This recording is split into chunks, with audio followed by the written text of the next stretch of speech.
to the one who always felt too much.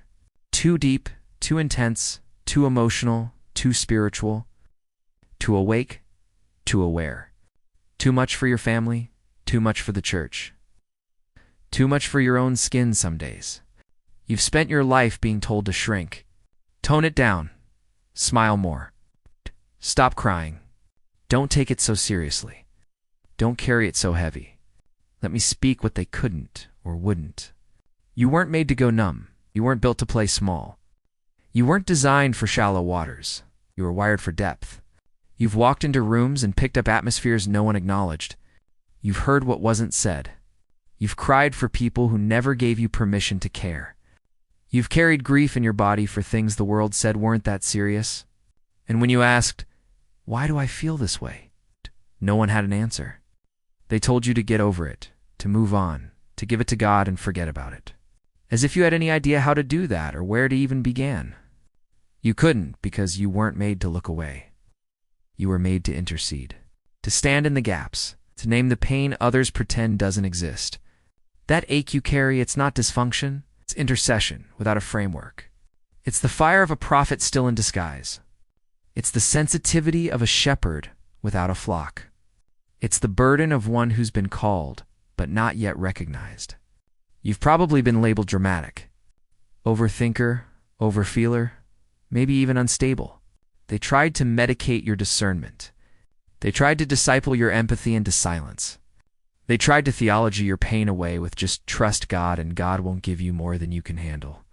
But none of that helped, because what you needed wasn't correction. What you needed was permission. Let me give it to you now. You are not broken. You are not defective. You are not weak. You are not too much. You are not behind.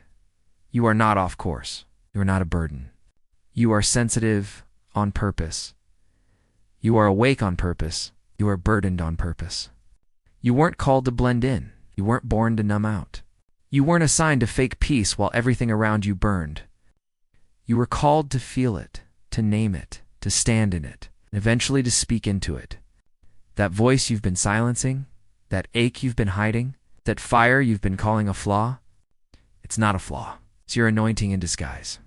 It's the very thing that makes you dangerous to darkness. I know the silence has been loud. I know the nights have felt like exile.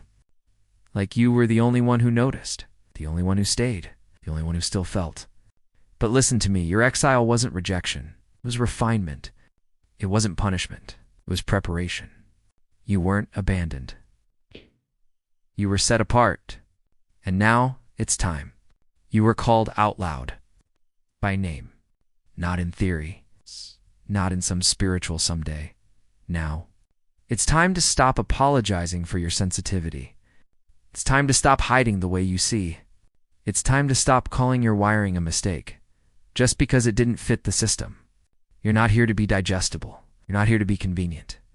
You're not here to blend in. You're here to wake the room, to name the ache, to remind people what heaven sounds like. You were called out loud by name. And I don't care who told you to be quiet. It's time to speak. It's time to stand. It's time to walk as you are. And you don't have to do it alone anymore. The exile is ending. We've got work to do.